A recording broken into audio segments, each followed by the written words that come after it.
৯৯তম জন্মবার্ষিকী উপলক্ষে এবং দেশনেত্রী বেগম খালেদা জিয়ার সুস্থতা কামনায় আজকের এই দোয়া মাহফিলের সম্মানিত সভাপতি, মঞ্চে উপবিষ্ট আজকের এই অনুষ্ঠানের সভাপতি মহানগর বিএনপির আহ্বায়ক সাখাওয়াত হোসেন খান, মঞ্চে উপবিষ্ট আজকের অনুষ্ঠানের সঞ্চালক মহানগর বিএনপির সদস্য সচিব আবু আলী কান্তিবুবাই সহ মহানগর বিএনপির নেতৃবৃন্দ, যুবদল, ছাত্রদল, স্বেচ্ছাসেবক দল সহ নেতৃবৃন্দ ও সামনে উপস্থিত আমার জিয়ার শরীকের আসসালামু আলাইকুম।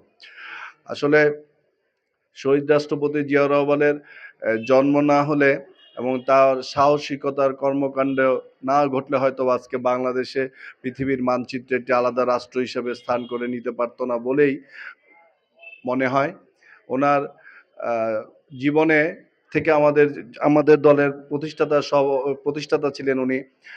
ওনার এই কর্মজীবনটাকে আজকে এবং আদর্শটাকে যদি আমরা লালন করতে পারি, বুকে ধারণ করতে পারি, আমাদের কর্মকাণ্ডে যদি আমরা সেটা পরিচালিত করতে পারি, তাহলেই শহীদ রাষ্ট্রপতি জিয়াউর রহমান বাংলাদেশের মানুষের মনের মধ্যে যে হৃদয়ে যে স্থান করে নিয়েছেন, সেটা আমরা আরো এটা ত্বরান্বিত করতে পারবো। একটা বিষয় সবার জন্য লক্ষণীয় যে শহীদ রাষ্ট্রপতি জিয়াউর রহমান বাংলাদেশের মানুষের হৃদয়ে স্থান করে নিয়েছিলেন কিভাবে। অনেকগুলি কারণ আছে।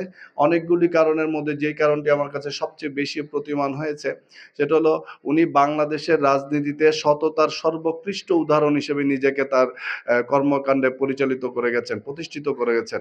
মানুষ এই স্বৈরাচারী সরকার, বাংলাদেশের অনেক অবৈধ সরকার যেগুলি ছিল, স্বৈরশাসক ছিল, কখনোই শহীদ রাষ্ট্রপতি জিয়াউর রহমানের সততা নিয়ে একটি প্রশ্ন তুলতে পারে নাই। আজকে বাংলাদেশের রাজনীতি, এই যে কলুষিত রাজনীতি, সেটার পিছনে হলো রাজনীতিবিদদের সৎ হওয়ার যে মানসিকতা, সেটা থেকে দূরে সরে যাওয়ার কারণেই সেটা সম্ভব হয়েছে বাংলাদেশকে লুটে পুটে খাওয়ার। তাই আমাদের আজকে যারা জাতীয়তাবাদী দলের আদর্শে বিশ্বাস করি, যারা শহীদ রাষ্ট্রপতি জিয়াউর রহমানকে আদর্শে লালন করি, তাদের প্রত্যেকেরই তাদের নিজ নিজ কর্মকাণ্ডে এবং রাজনৈতিক কর্মকাণ্ডে এই সততাকে সর্বাগ্রে প্রাধান্য দিয়ে যদি নীতি আদর্শকে ঠিক রেখে আমরা চলতে পারি, তবে অবশ্যই বাংলাদেশের মানুষ শহীদ রাষ্ট্রপতি জিয়াউর রহমানের মতো বাংলাদেশ জাতীয়তাবাদী দলের প্রত্যেকটি নেতাকর্মীতে তাদের হৃদয়ে স্থান করে নেবে। আজকে এই আমাদের সামনে যারা উপবিষ্ট আছেন, অনেক মানুষ আছেন, আমরা সামনে বসে আছেন, কম্বল বিতরণ অনুষ্ঠান, সেটা হলো শহীদ রাষ্ট্রপতি জিয়াউর রহমানের আদর্শ একটির লক্ষণ।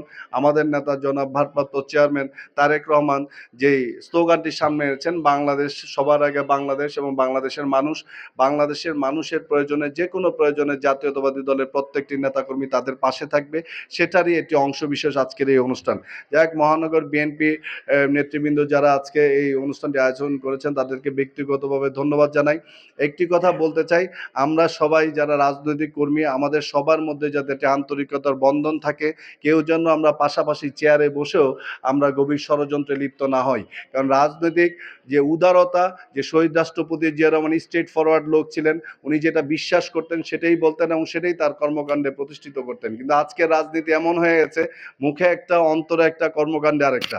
তো সেই জিনিসগুলি থেকে বের হয়ে যদি আমরা আসতে পারি, অবশ্যই বাংলাদেশের মানুষ আগামী দিনে যে নির্বাচন অনুষ্ঠিত হতে যাচ্ছে, সেই নির্বাচনে বাংলাদেশের মানুষ বিএনপিকে ভোট দেওয়ার জন্য মুখিয়ে আছে। কিন্তু সেটাকে আরও ত্বরান্বিত এবং আরও উৎসাহ ব্যঞ্জক করে আমরা করে তুলতে পারি যদি আমরা সেই রাজনীতিতে উদারতা, মানবতা, মানুষকে ক্ষমা করে দেওয়ার মতো উদারতা যদি আমরা দেখাতে পারি, নেতাকর্মী একে অপরের প্রতি শ্রদ্ধা, সম্মান, ভালোবাসা দেখাতে পারি, তাহলে বাংলাদেশের মানুষ বিএনপির উপরে যে আস্থা রেখেছে, সেটা তার কর্মকাণ্ড তারা প্রতিফলন ঘটাবে।